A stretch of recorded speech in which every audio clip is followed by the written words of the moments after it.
This is Audible. The God Delusion by Richard Dawkins. Read by Richard Dawkins and Lalla Ward.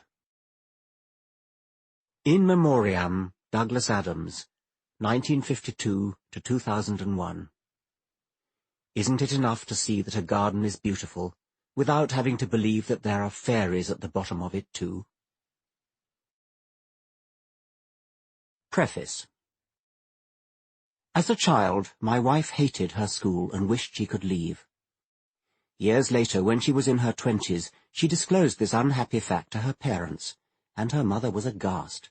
"But, darling, why didn't you come to us and tell us?" Lalla's reply is my text for today.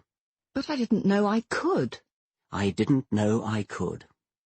I suspect, well, I'm sure, that there are lots of people out there who have been brought up in some religion or other, are unhappy in it, don't believe it, or are worried about the evils that are done in its name. People who feel vague yearnings to leave their parents' religion and wish they could, but just don't realize that leaving is an option. If you are one of them, this book is for you. It is intended to raise consciousness to the fact that to be an atheist is a realistic aspiration, and a brave and splendid one. You can be an atheist who is happy, balanced, moral, and intellectually fulfilled. That is the first of my consciousness-raising messages. I also want to raise consciousness in 3 other ways, which I'll come on to. In January 2006, I presented a 2-part television documentary on British television, Channel 4, called Root of All Evil. From the start, I didn't like the title. Religion is not the root of all evil, for no one thing is the root of all anything. But I was delighted with the advertisement that Channel 4 put in the national newspapers.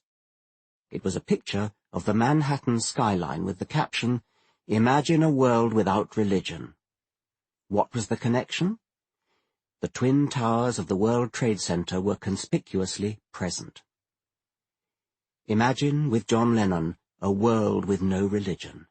Imagine no suicide bombers, no 9/11, no 7/7, no crusades, no witch hunts, no gunpowder plot, no Indian partition, no Israeli-Palestinian wars, no Serb-Croat Muslim massacres, no persecution of Jews as Christ killers, no Northern Ireland troubles, no honor killings, no shiny-suited, bouffon-haired televangelists fleecing gullible people of their money.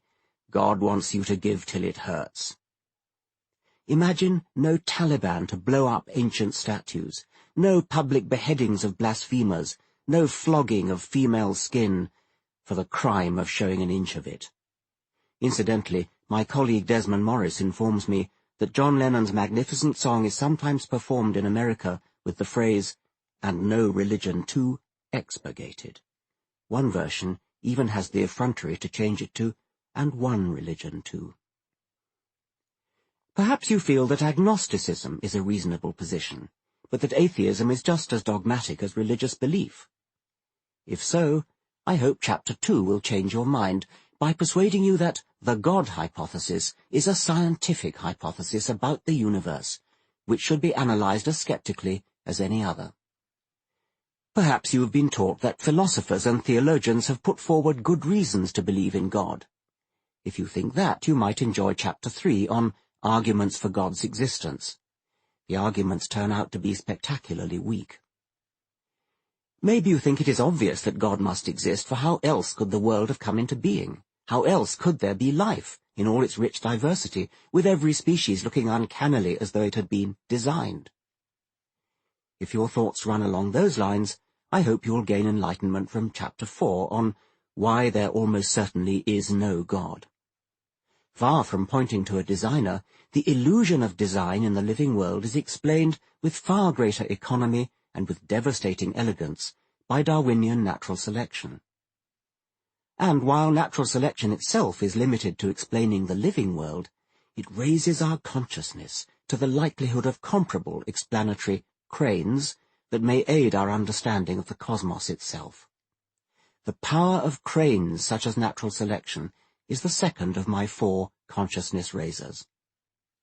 Perhaps you think there must be a god or gods because anthropologists and historians report that believers dominate every human culture. If you find that convincing, please refer to Chapter 5 on The Roots of Religion, which explains why belief is so ubiquitous. Or do you think that religious belief is necessary in order for us to have justifiable morals? Don't we need God in order to be good? Please read Chapters 6 and 7 to see why this is not so.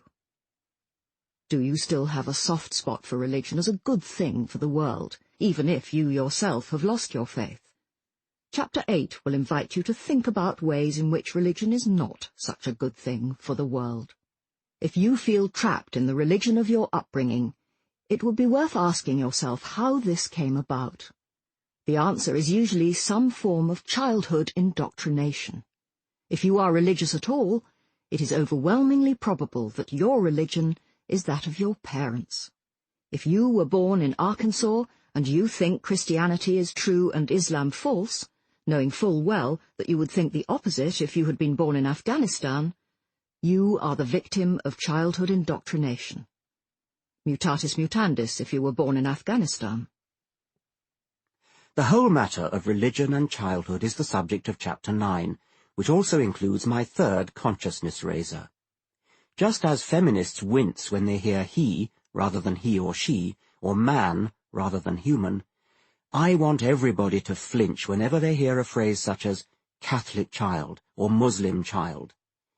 Speak of a child of Catholic parents if you like, but if you hear anybody speak of a Catholic child, stop them and politely point out that children are too young to know where they stand on such issues, just as they're too young to know where they stand on economics or politics. Precisely because my purpose is consciousness-raising, I shall not apologize for mentioning it here in the preface as well as in Chapter 9. You can't say it too often. I'll say it again. That is not a Muslim child, but a child of Muslim parents. That child is too young to know whether it is a Muslim or not. There is no such thing as a Muslim child. There is no such thing as a Christian child. Chapters 1 and 10 top and tail the book by explaining, in their different ways, how a proper understanding of the magnificence of the real world, while never becoming a religion, can fill the inspirational role that religion has historically and inadequately usurped. The fourth consciousness raiser is atheist pride.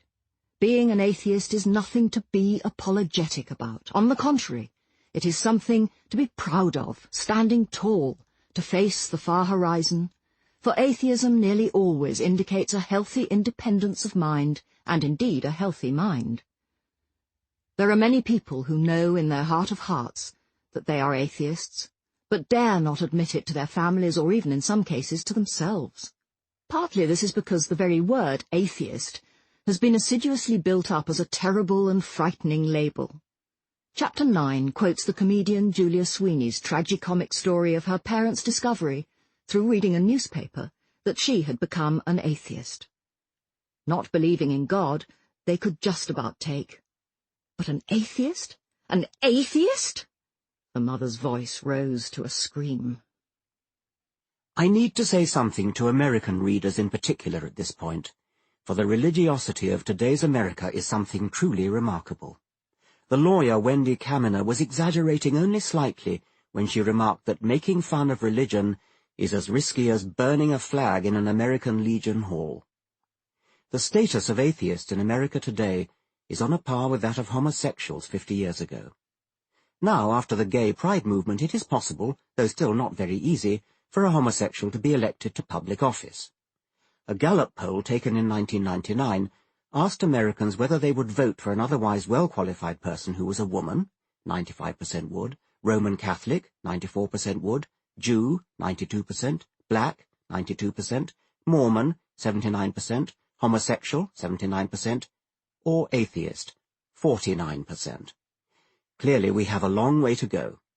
But atheists are a lot more numerous, especially among the educated elite, than many realize. This was so even in the 19th century, when John Stuart Mill was already able to say, "The world would be astonished if it knew how great a proportion of its brightest ornaments, of those most distinguished even in popular estimation for wisdom and virtue, are complete sceptics in religion." This must be even truer today, and indeed I present evidence for it in Chapter 3. The reason so many people don't notice atheists is that many of us are reluctant to come out. My dream is that this book may help people to come out. Exactly as in the case of the gay movement, the more people come out, the easier it will be for others to join them. There may be a critical mass for the initiation of a chain reaction. American polls suggest that atheists and agnostics far outnumber religious Jews, and even outnumber most other particular religious groups. Unlike Jews, however, who are notoriously one of the most effective political lobbies in the United States, and unlike evangelical Christians, who wield even greater political power, atheists and agnostics are not organized, and therefore exert almost zero influence. Indeed, organizing atheists has been compared to herding cats, because they tend to think independently and will not conform to authority. But a good first step would be to build up a critical mass of those willing to come out, thereby encouraging others to do so. Even if they can't be herded, cats in sufficient numbers can make a lot of noise, and they cannot be ignored. The word delusion in my title has disquieted some psychiatrists who regard it as a technical term not to be bandied about. 3 of them wrote to me to propose a special technical term for religious delusion, relusion. Maybe it'll catch on, but for now I'm going to stick with delusion, and I need to justify my use of it. The Penguin English Dictionary defines a delusion as a false belief or impression. Surprisingly, the illustrative quotation the dictionary gives is from Philip E. Johnson. Darwinism is the story of humanity's liberation from the delusion that its destiny is controlled by a power higher than itself. Can that be the same Philip E. Johnson who leads the creationist charge against Darwinism in America today? Indeed it is, and the quotation is, as we might expect, taken out of context. I hope the fact that I have stated as much will be noted, since the same courtesy has not been extended to me in numerous creationist quotations of my works, deliberately and misleadingly taken out of context. Whatever Johnson's own meaning, his sentence as it stands is one that I would be happy to endorse. The dictionary supplied with Microsoft Word defines a delusion as a persistent false belief held in the face of strong contradictory evidence, especially as a symptom of psychiatric disorder. The first part captures religious faith perfectly. As to whether it is a symptom of psychiatric disorder, I'm inclined to follow Robert M. Pirsig, author of Zen and the Art of Motorcycle Maintenance. When one person suffers from a delusion, it is called insanity. When many people suffer from a delusion, it is called religion. If this book works as I intend, religious readers who open it will be atheists when they put it down. What presumptuous optimism! Of course, dyed-in-the-wool faith heads are immune to argument, their resistance built up over years of childhood indoctrination, using methods that took centuries to mature, whether by evolution or design. Among the more effective immunological devices is a dire warning to avoid even opening a book like this, which is surely a work of Satan. But I believe there are plenty of open-minded people out there, people whose childhood indoctrination was not too insidious, or for other reasons didn't take, or whose native intelligence is strong enough to overcome it. Such free spirits should need only a little encouragement to break free of the vice of religion altogether. At very least, I hope that nobody who reads this book will be able to say, "I didn't know I could." Chapter 1. A Deeply Religious Non-Believer. I don't try to imagine a personal God. It suffices to stand in awe at the structure of the world, insofar as it allows our inadequate senses to appreciate it. Albert Einstein. Deserved respect. The boy lay prone in the grass, his chin resting on his hands. He suddenly found himself overwhelmed by a heightened awareness of the tangled stems and roots, a forest in microcosm, a transfigured world of ants and beetles and even, though he wouldn't have known the details at the time, of soil bacteria by the billions, silently and invisibly shoring up the economy of the micro-world. Suddenly the microforest of the turf seemed to swell and become one with the universe, and with the rapt mind of the boy contemplating it. He interpreted the experience in religious terms, and it led him eventually to the priesthood. He was ordained an Anglican priest, and became a chaplain at my school, a teacher of whom I was fond. It is thanks to decent liberal clergymen like him that nobody could ever claim that I had religion forced down my throat. Our sport during lessons was to sidetrack him away from Scripture and towards stirring tales of fighter command and the few. He had done war service in the RAF, and it was with familiarity and something of the affection that I still retain for the Church of England, at least by comparison with the competition, that I later read John Betjeman's poem. Our padre is an old sky pilot. Severely now they've clipped his wings, but still the flagstaff in the rectory garden points to higher things. In another time and place, that boy could have been me under the stars, dazzled by Orion, Cassiopeia, and Ursa Major, tearful with the unheard music of the Milky Way, heady with the night scents of frangipani and trumpet flowers in an African garden. Why the same emotion should have led my chaplain in one direction and me in the other is not an easy question to answer.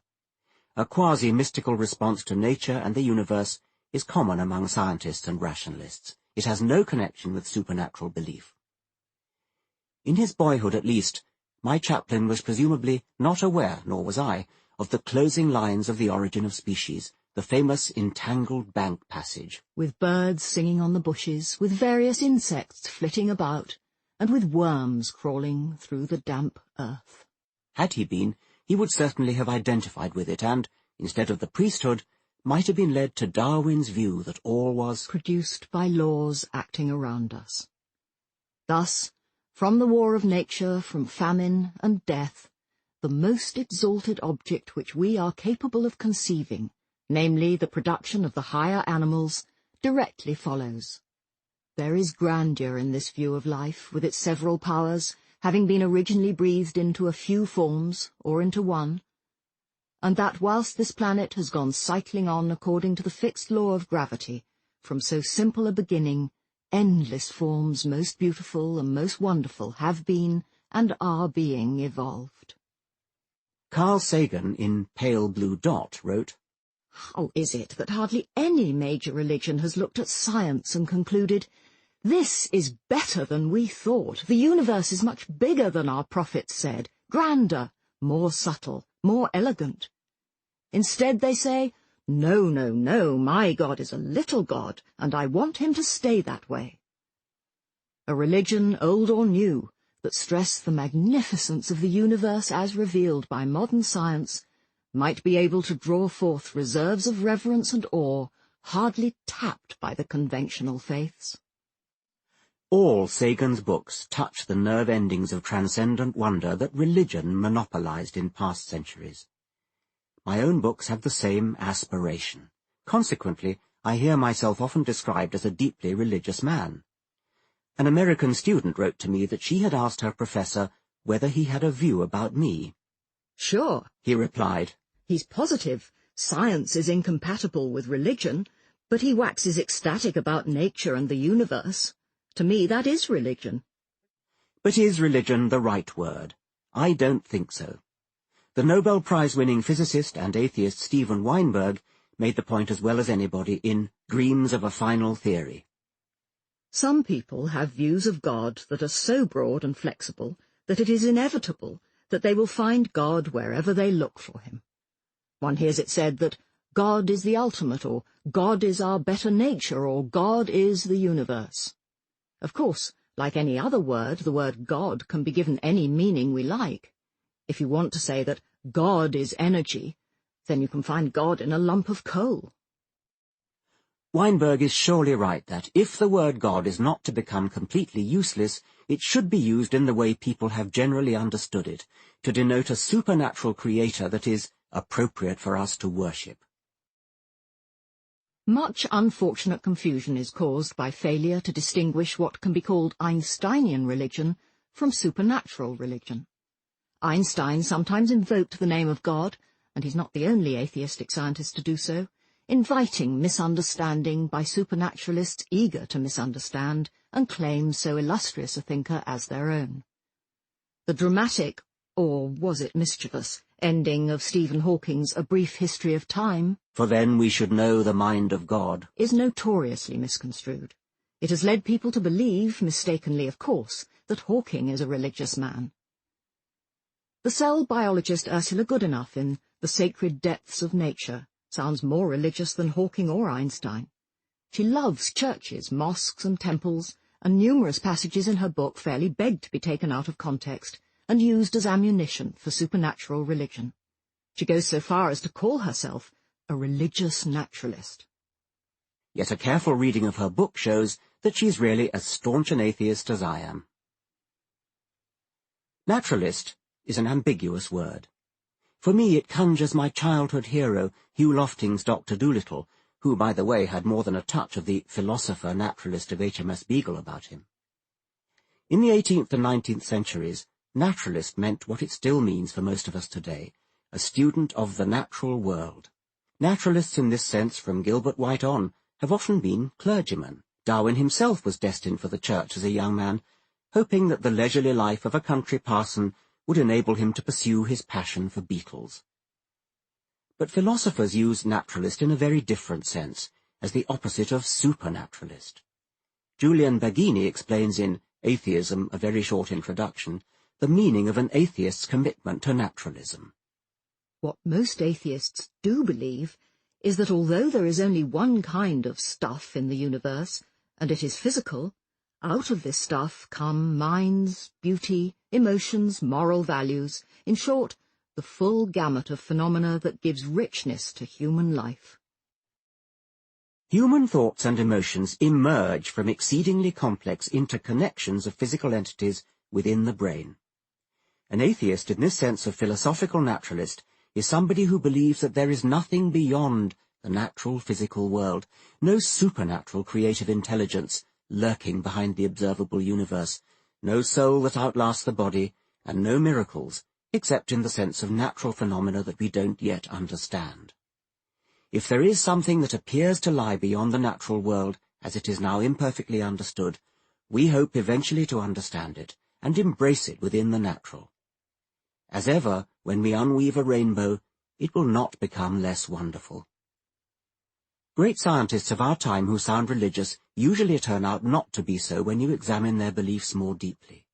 This is certainly true of Einstein and Hawking.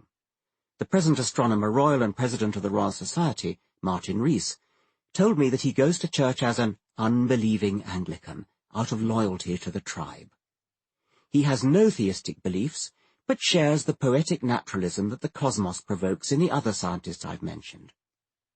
In the course of a recently televised conversation, I challenged my friend, the obstetrician Robert Winston, a respected pillar of British Jewry, to admit that his Judaism was of exactly this character, and that he didn't really believe in anything supernatural.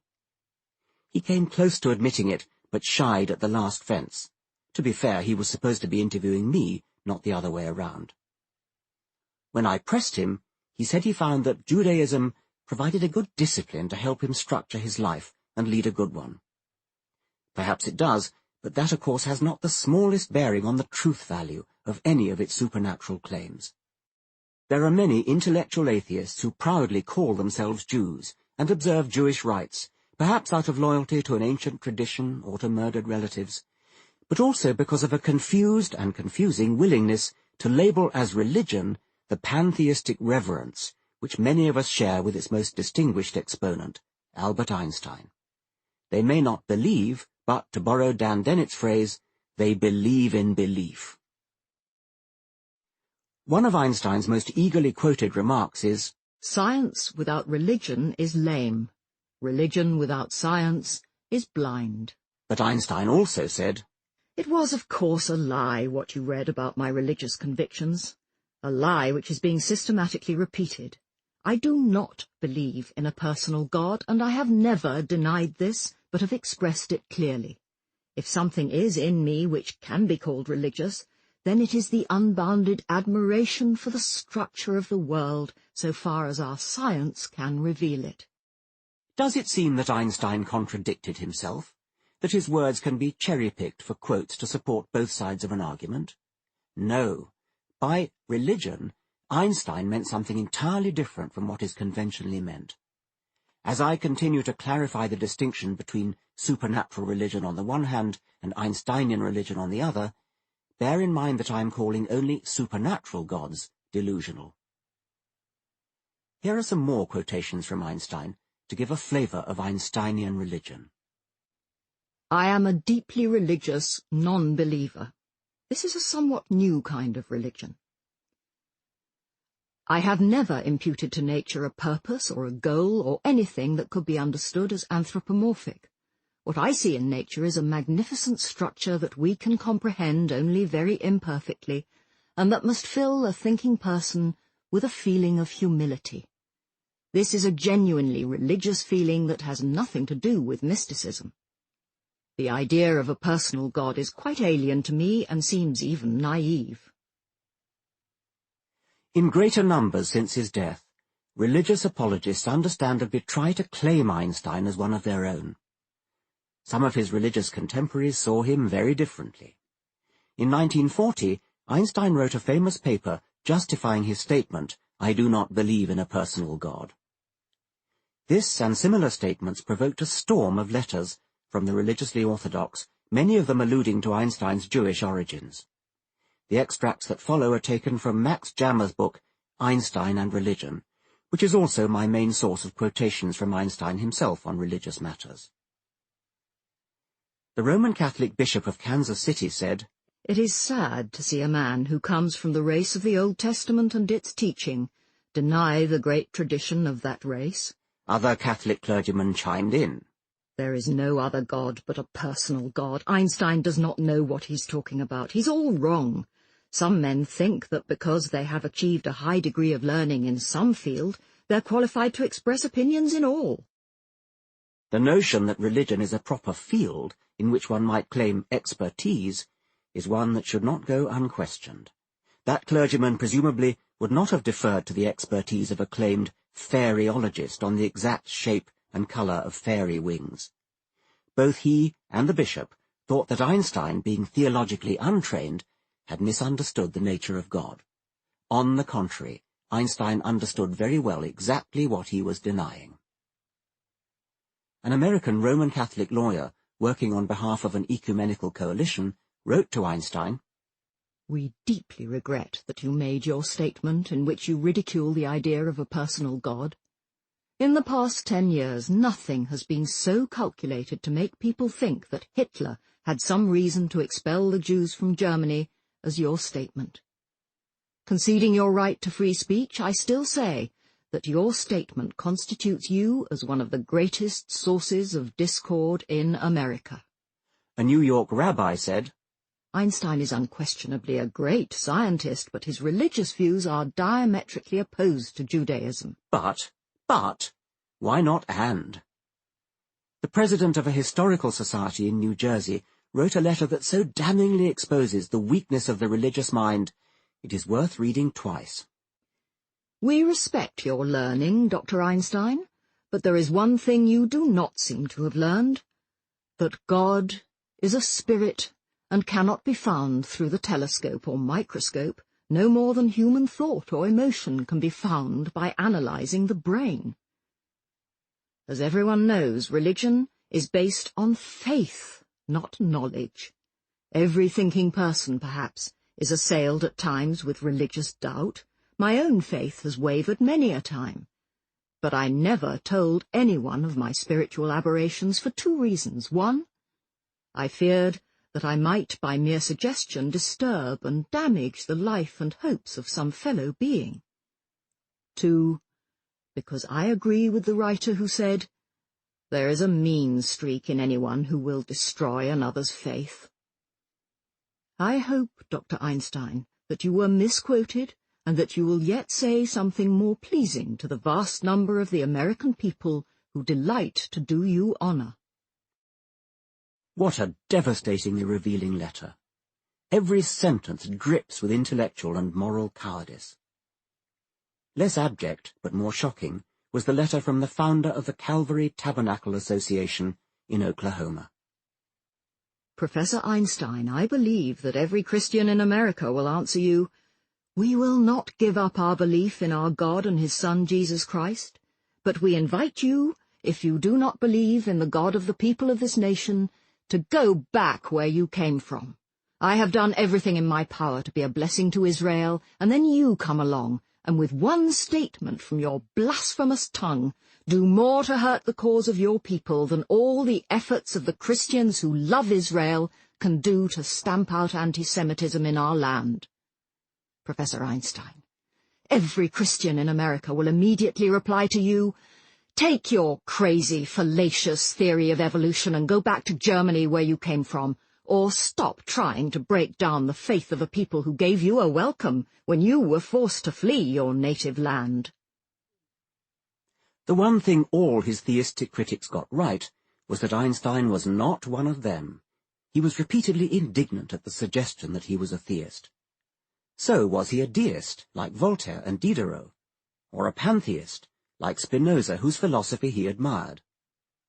I believe in Spinoza's God, who reveals himself in the orderly harmony of what exists, not in a God who concerns himself with fates and actions of human beings.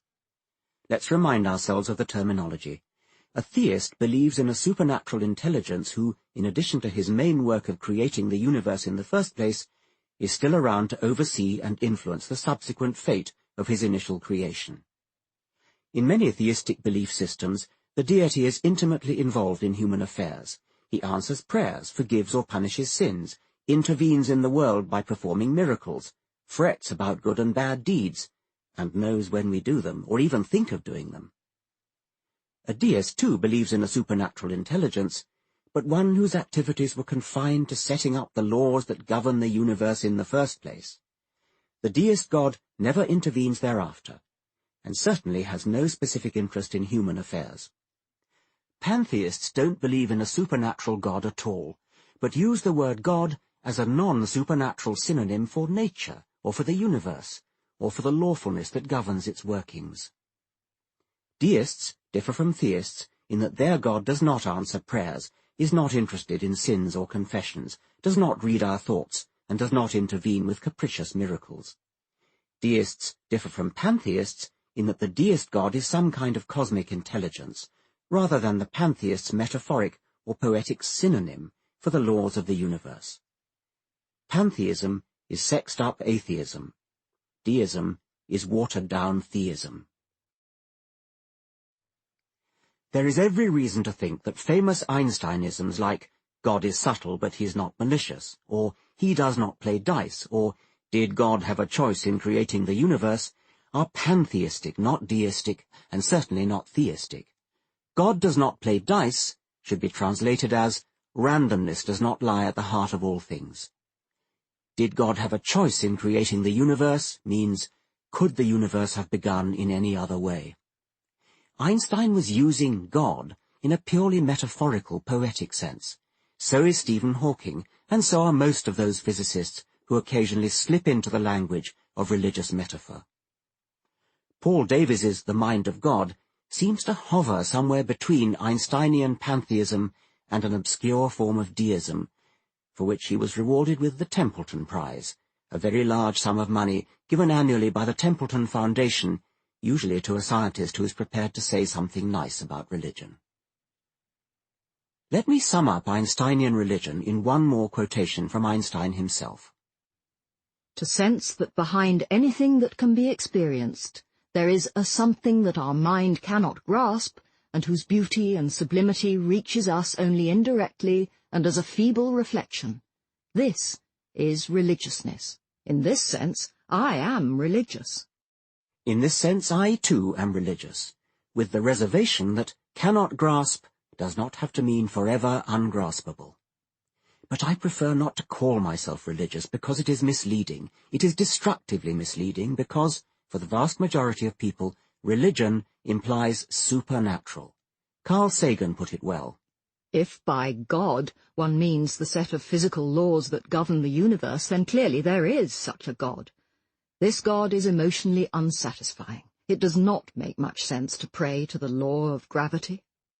Amusingly, Sagan's last point was foreshadowed by the Reverend Dr. Fulton J. Sheen, a professor at the Catholic University of America, as part of a fierce attack upon Einstein's 1940 disavowal of a personal God.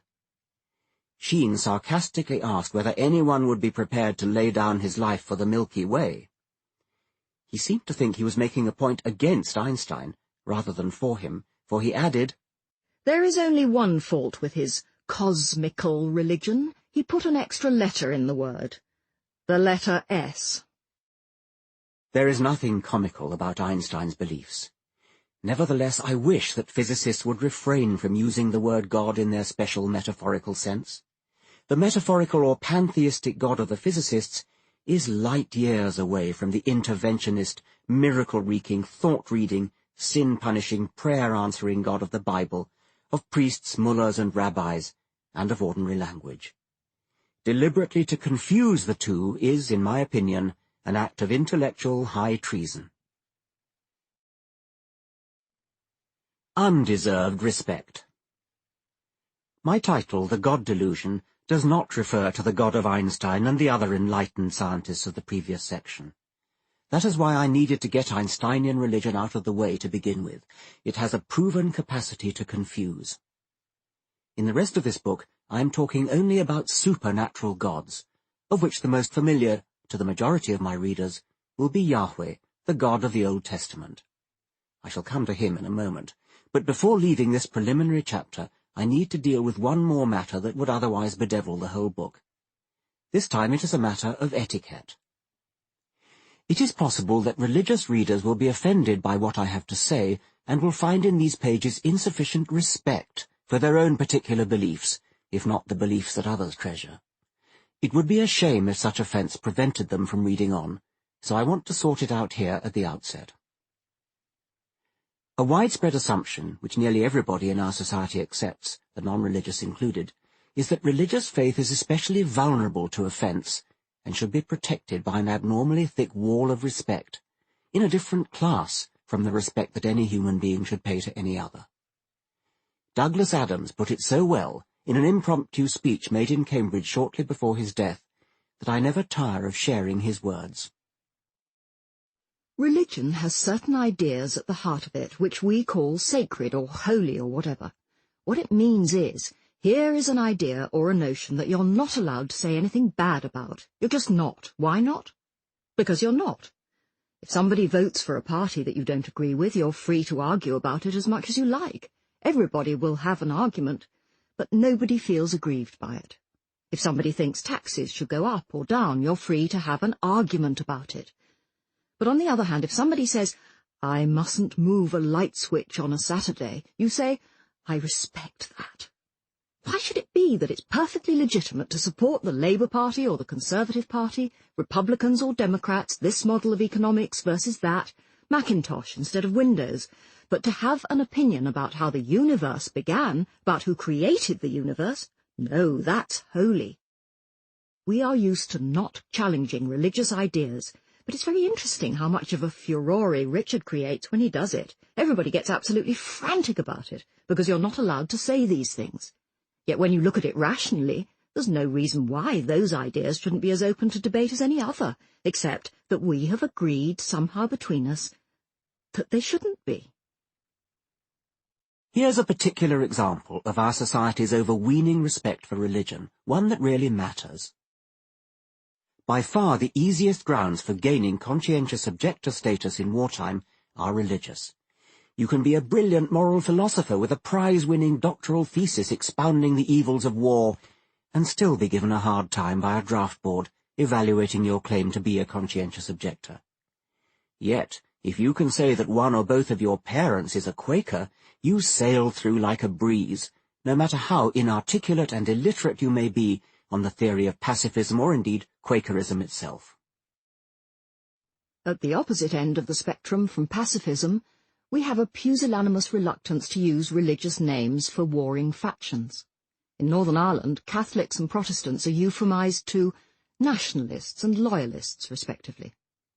The very word religions is bowdlerised to communities, as in inter-community warfare. Iraq, as a consequence of the Anglo-American invasion of 2003, degenerated into sectarian civil war between Sunni and Shia Muslims. Clearly a religious conflict. Yet in The Independent of the 20th of May 2006, the front-page headline and first leading article both described it as ethnic cleansing. Ethnic in this context is yet another euphemism. What we are seeing in Iraq is religious cleansing. The original usage of ethnic cleansing in the former Yugoslavia is also arguably a euphemism for religious cleansing involving Orthodox Serbs, Catholic Croats and Muslim Bosnians.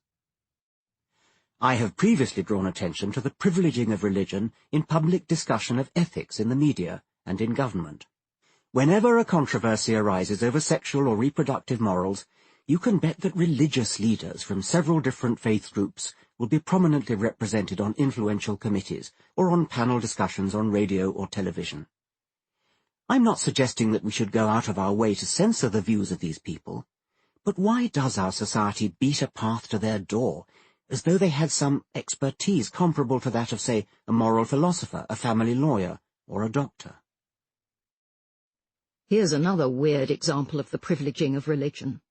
On the 21st of February 2006, the United States Supreme Court ruled that a church in New Mexico should be exempt from the law, which everybody else has to obey, against the taking of hallucinogenic drugs.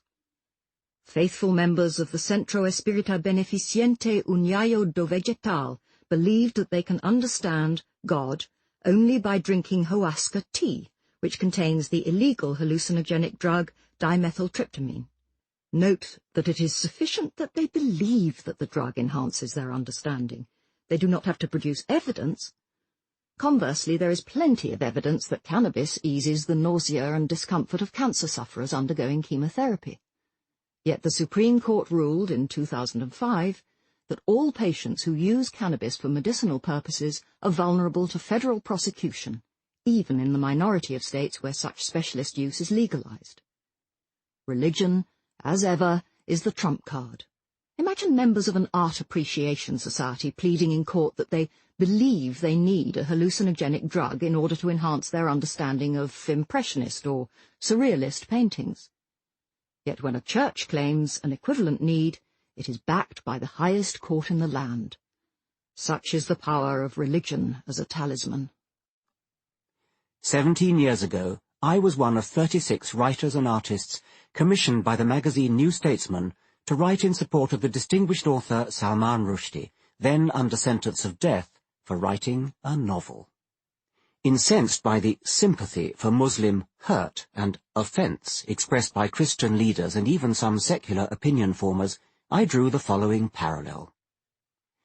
If the advocates of apartheid had their wits about them, they would claim, for all I know truthfully, that allowing mixed races is against their religion.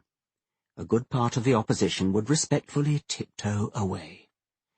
And it's no use claiming that this is an unfair parallel because apartheid has no rational justification. The whole point of religious faith, its strength and chief glory, is that it does not depend on rational justification. The rest of us are expected to defend our prejudices, but ask a religious person to justify their faith, and you infringe religious liberty. Little did I know that something pretty similar would come to pass in the 21st century. The Los Angeles Times, 10th of April 2006, reported that numerous Christian groups on campuses around the United States were suing their universities for enforcing anti-discrimination rules, including prohibitions against harassing or abusing homosexuals. As a typical example, in 2004, James Nixon, a 12-year-old boy in Ohio, won the right in court to wear a T-shirt to school bearing the words, "Homosexuality is a sin, Islam is a lie, abortion is murder, some issues are just black and white." The school told him not to wear the T-shirt, and the boy's parents sued the school. The parents might have had a conscionable case if they'd based it on the First Amendment's guarantee of freedom of speech, but they didn't. Indeed, they couldn't, because free speech is deemed not to include hate speech. But hate only has to prove it is religious, and it no longer counts as hate. So, instead of freedom of speech, the Nixon's lawyers appealed to the constitutional right to freedom of religion. their victorious lawsuit was supported by the Alliance Defense Fund of Arizona, whose business it is to press the legal battle for religious freedom. The Reverend Rick Scarborough, supporting the wave of similar Christian lawsuits brought to establish religion as a legal justification for discrimination against homosexuals and other groups, has named it the civil rights struggle of the 21st century. Christians are going to have to take a stand for the right to be Christian. Once again, if such people took their stand on the right to free speech, one might reluctantly sympathize, but that isn't what it's about. The legal case in favor of discrimination against homosexuals is being mounted as a countersuit against alleged religious discrimination. And the law seems to respect this. You can't get away with saying, if you try to stop me from insulting homosexuals, it violates my freedom of prejudice, but you can get away with saying, it violates my freedom of religion. What, when you think about it, is the difference? Yet again, religion trumps all. I'll end the chapter with a particular case study which tellingly illuminates society's exaggerated respect for religion over and above ordinary human respect. The case flared up in February 2006, a ludicrous episode which veered wildly between the extremes of comedy and tragedy. The previous September, the Danish newspaper Jyllands-Posten published 12 cartoons depicting the Prophet Muhammad. Over the next 3 months, indignation was carefully and systematically nurtured throughout the Islamic world by a small group of Muslims living in Denmark, led by 2 imams who had been granted sanctuary there. In late 2005, these malevolent exiles travelled from Denmark to Egypt, bearing a dossier, which was copied and circulated from there to the whole Islamic world, including, importantly, Indonesia. The dossier contained falsehoods about alleged maltreatment of Muslims in Denmark, and the tendentious lie that Jyllands-Posten was a government-run newspaper. It also contained the 12 cartoons which, crucially, the imams had supplemented with 3 additional images, whose origin was mysterious but which certainly had no connection with Denmark. Unlike the original 12, these 3 add-ons were genuinely offensive, or would have been if they had, as the zealous propagandists alleged, depicted Muhammad. A particularly damaging one of these 3 was not a cartoon at all, but a faxed photograph of a bearded man wearing a fake pig's snout held on with elastic. It has subsequently turned out that this was an Associated Press photograph of a Frenchman entered for a pig squealing contest at a country fair in France. The photograph had no connection whatsoever with the Prophet Muhammad, no connection with Islam, and no connection with Denmark. But the Muslim activists, on their mischief-stirring hike to Cairo, implied all 3 connections, with predictable results. The carefully cultivated hurt and offence was brought to an explosive head 5 months after the 12 cartoons were originally published. Demonstrators in Pakistan and Indonesia burned Danish flags. Where did they get them from? And hysterical demands were made for the Danish government to apologise. Apologise for what? They didn't draw the cartoons or publish them. Danes just live in a country with a free press, something that people in many Islamic countries might have a hard time understanding. Newspapers in Norway, Germany, France, and even the United States, but conspicuously not Britain, reprinted the cartoons in gestures of solidarity with Jyllands-Posten, which added fuel to the flames. Embassies and consulates were trashed. Danish goods were boycotted. Danish citizens, and indeed Westerners generally, were physically threatened. Christian churches in Pakistan with no Danish or European connections at all were burned. 9 people were killed when Libyan rioters attacked and burned the Italian consulate in Benghazi. As Germaine Greer wrote, what these people really love and do best is pandemonium. A bounty of $1 million was placed on the head of the Danish cartoonist by a Pakistani imam, who was apparently unaware that there were 12 different Danish cartoonists, and almost certainly unaware that the 3 most offensive pictures had never appeared in Denmark at all. And by the way, where was that million going to come from? In Nigeria, Muslim protesters against the Danish cartoons burned down several Christian churches and used machetes to attack and kill black Nigerian Christians in the streets. One Christian was put inside a rubber tire, doused with petrol and set alight. Demonstrators were photographed in Britain bearing banners saying, "Slay those who insult Islam, butcher those who mock Islam. Europe you will pay, demolition is on its way." And, apparently without irony, behead those who say Islam is a violent religion. In the aftermath of all this, the journalist Andrew Muller interviewed Britain's leading moderate Muslim, Sir Iqbal Sakrani. Moderate he may be by today's Islamic standards, but in Andrew Muller's account he still stands by the remark he made when Salman Rushdie was condemned to death for writing a novel. Death is perhaps too easy for him. A remark that sets him in ignominious contrast to his courageous predecessor as Britain's most influential Muslim, the late Dr. Zaki Badawi, who offered Salman Rushdie sanctuary in his own home. Sakrani told Muller how concerned he was about the Danish cartoons. Muller was concerned too, but for a different reason. "I am concerned that the ridiculous, disproportionate reaction to some unfunny sketches in an obscure Scandinavian newspaper may confirm that Islam and the West are fundamentally irreconcilable." Sakrani, on the other hand, praised British newspapers for not reprinting the cartoons, to which Muller voiced the suspicion of most of the nation that the restraint of British newspapers derived less from sensitivity to Muslim discontent than it did from a desire not to have their windows broken. Sakrani explained that the person of the Prophet, peace be upon him, is revered so profoundly in the Muslim world with a love and affection that cannot be explained in words. It goes beyond your parents, your loved ones, your children. That is part of the faith. There is also an Islamic teaching that one does not depict the Prophet.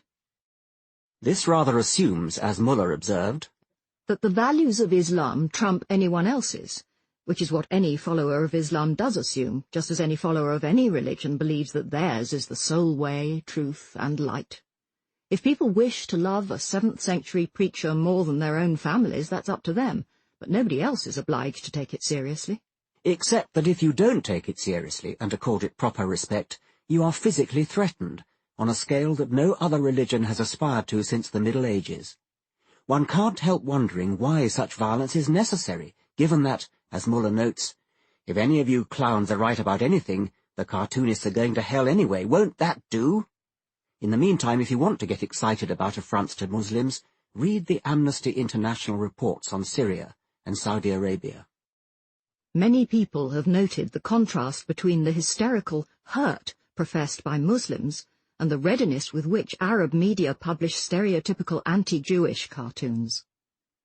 At a demonstration in Pakistan against the Danish cartoons, a woman in a black burqa was photographed carrying a banner reading, "God bless Hitler."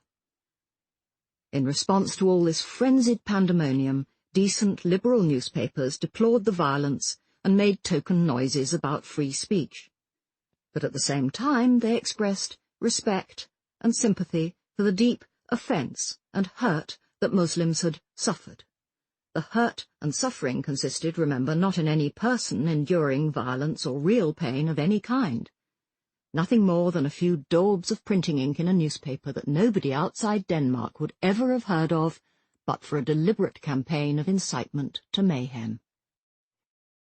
I am not in favour of offending or hurting anyone just for the sake of it, but I am intrigued and mystified by the disproportionate privileging of religion in our otherwise secular societies. All politicians must get used to disrespectful cartoons of their faces, and nobody riots in their defence. What is so special about religion that we grant it such uniquely privileged respect? As H.L. Mencken said, "We must respect the other fellow's religion, but only in the sense and to the extent that we respect his theory that his wife is beautiful and his children smart." It is in the light of this unparalleled presumption of respect for religion that I make my own disclaimer for this book. I shall not go out of my way to offend, but nor shall I don kid gloves to handle religion any more gently than I would handle anything else.